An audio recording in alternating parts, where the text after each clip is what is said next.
दिल्ली में जो अरविंद केजरीवाल सरकार ने जो लॉकडाउन का फैसला लिया है उसमें क्या-क्या पाबंदियाँ रहेंगी और क्या-क्या चीज़ें खुली रहेंगी इस लॉकडाउन के दौरान? क्योंकि ये बहुत ज़रूरी हो जाता है कि कब जब भी कोई लॉकडाउन अगर लगता है तो ये बहुत ज़रूरी होता है कि कौन-सी चीज़ें ओपन हैं और कौन-सी चीज़ें क्लोज़ की गई हैं गवर्नमेंट की तरफ से, क्योंकि कुछ चीज़ें ऐसी होती हैं जहाँ पर हमें पाबंदी लगाने की ज़रूरत पड़ती है। तो ऐसे में दिल्ली गवर्नमेंट ने कुछ गाइडलाइंस दी हैं जिसके आधार पर मैं आपको बताना चाहूँगा कि क्या-क्या गाइडलाइंस हैं, क्या-क्या चीज़ें खुली हुई हैं और क्या-क्या बंद हैं। तो सबसे पहले जो रिलीजियस प्लेस हैं, जैसे मंदिर, मस्जिद या फिर गुरुद्वारा, चर्च जैसे जो रिलीजियस प्लेस हैं वो ओपन रहेंगे, बट वहाँ पर जो विज़िटर्स हैं वो अलाउड नहीं होंगे। जितने भी प्राइवेट ऑफिसेज़ हैं उनको सबको वर्क फ्रॉम होम की नसीहत दी गई है। सभी को वर्क फ्रॉम होम करना है जैसे पहले होता था। और दिल्ली के जो गवर्नमेंट ऑफिसर्स हैं, कॉरपोरेशंस हैं, वो भी क्लोज रहेंगे जब तक कि वो किसी इमरजेंसी, एसेंशियल या हेल्थ केयर से संबंधित नहीं हैं, तब तक वो अलाउड नहीं हैं। 50 लोगों की जो शादियाँ का अगर किसी की शेड्यूल्ड है तो उस पीरियड ऑफ टाइम 50 लोगों को शादी अटेंड करने की अनुमति है।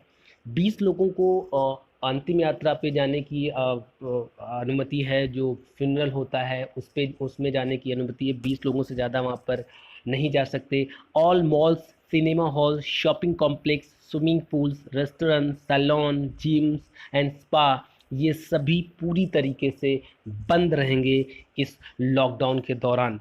इनको अनुमति नहीं है। वो कोई भी मॉल्स हो, कोई भी स्विमिंग पूल्स हो, रेस्टोरेंट हो, सैलून हो, जिम्स और स्पा, यहाँ पर पूरी तरीके से पाबंदी रहेगी।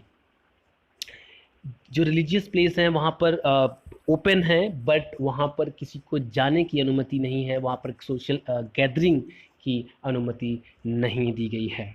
ठीक है, कोई भी सोशल गैदरिंग हो, पॉलिटिकल गैदरिंग हो या फिर रिलीजियस गैदरिंग हो, उसकी अनुमति अरविंद केजरीवाल की सरकार ने नहीं दी है।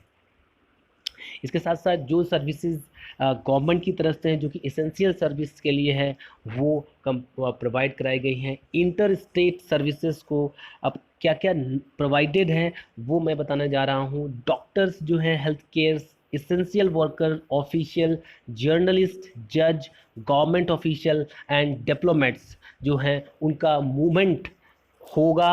वो रिस्ट्रिक्टेड नहीं होंगे, लेकिन उनको अपना वैलिड आईडी प्रूफ दिखाना होगा। स्टूडेंट्स को अनुमति है जिनके एग्ज़ाम चल रहे हैं या किसी को ट्रैवल करना है एग्ज़ामिनेशन देने के लिए, तो उनके पास भी वैलिड आइडेंटिटी प्रूफ होना चाहिए। उसके बाद गवर्नमेंट उन्हें अलाउ करेगी।